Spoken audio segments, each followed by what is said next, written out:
86 bananas in 7 days. That's not how many are in the box, but that is how many I ate on the Canary Islands within a span of a week. And in this video, I will tell you why I did it, how I did it, what I learned, and what I would do differently if I were to do it again. So let's get right into it. We arrived at the island of El Hierro and immediately recognized that there is not so much of infrastructure, not a huge variety of fresh fruits and vegetables. And we also arrived on a Sunday, and we had the impression that there is really not a lot, and we thought, ooh, will we be eating like rice and oats just for 12 days? And even oats were not available everywhere. So the next day, on the Monday, I just got into our rental car and went to 3 little mini markets, 3 little stores, and bought all the bananas that have been there. And many of them still were very green, so it wasn't a problem, I thought. And I even put them in the direct sun and put apples inside of the box. And yeah, was hoping that it would enhance and speeden up the ripening. And that also happened, but it got too fast, so that we ended up with 96 bananas that got really ripe really fast. And I would say over the span of a week, Luisa maybe ate 10.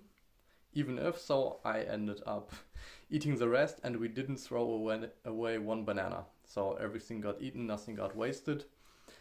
And I will keep talking and show you a video of the banana collection and also some pictures where I counted the bananas and more.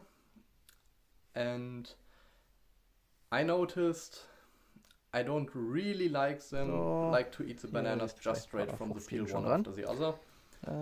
But it's easier if I would have been able to make smoothies, but in the Airbnb where we stayed, we didn't have the opportunity to do that. So one day I ate like 20 straight from the peel, 10 for breakfast and 10 for dinner. And it was okay, but I didn't really like the feeling, and that's also what I have heard from other people doing it, like Julia and Anne, for example. They tried to do Banana Island, 2 friends of mine, and yeah, they also Julia told me at day 3 she ended up just eating ice cream or smoothies, and yeah, when I didn't have the opportunity, it was a little bit tougher.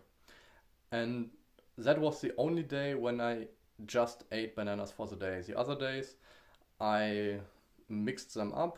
For example, we had persimmons, or I just used some jam or apples.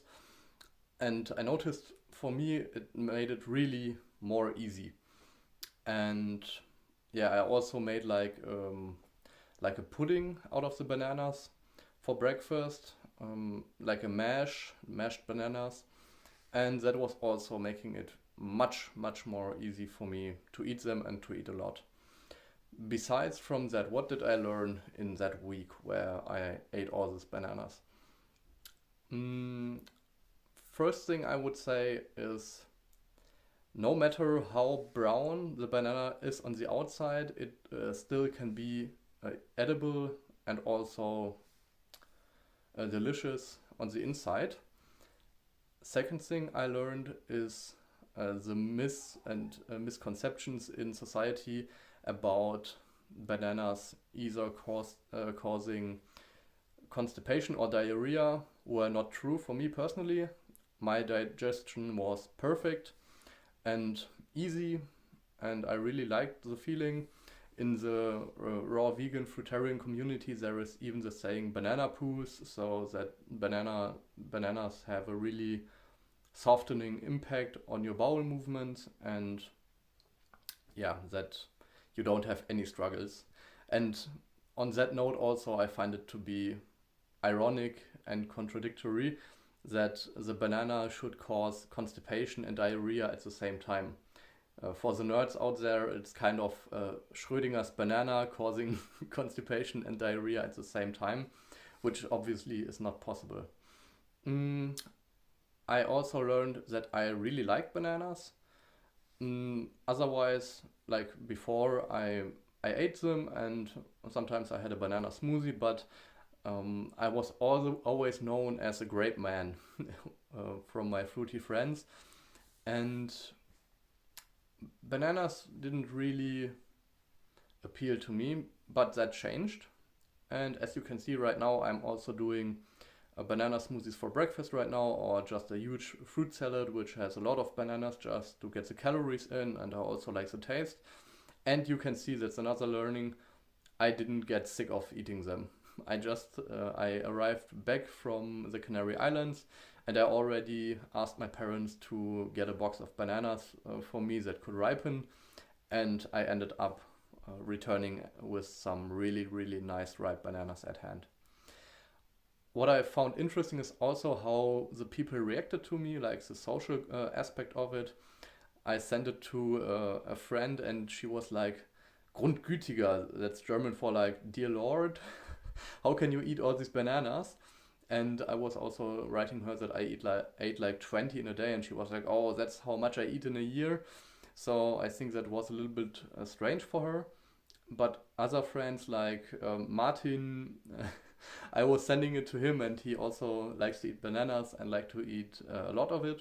I was like, oh, Martin, I think I bought too much bananas. You need to come to eat them with me. And then he was like, yeah, then you better get some more if I should join you. And yeah, that was just very funny. Martin, man, shout out for the joke for you. And also Joris, I showed him and the videos, and he was like, yeah, you can never have enough bananas. So yeah, with these people, it is just very common, very normal, very regular. And yeah, I really liked it. Martin also gave me the tip to drink enough water before eating the banana, because that's one thing I didn't really feel comfortable with. That I felt it was a little bit too dry to eat it exclusively for a couple of days, but just like I did with Julia already, eating melons isn't an issue if you have quality produce, of course. And otherwise, mangoes, papaya, grapes, I could see my eating that without a problem for a longer period of time, for multiple days. But with bananas, maybe it would be different if I could blend them to make smoothies. But even then, more than 3 days would quickly be tough, I think. So, in this video, I told you about my experience with banana only eating, and that's it. That's my experience. Really enjoyed it. Not much of a problem, especially because the bananas on the Canary Islands are not the Cavendish variety that you get in Germany a lot of times, but locally grown ones, even tastier. And yeah,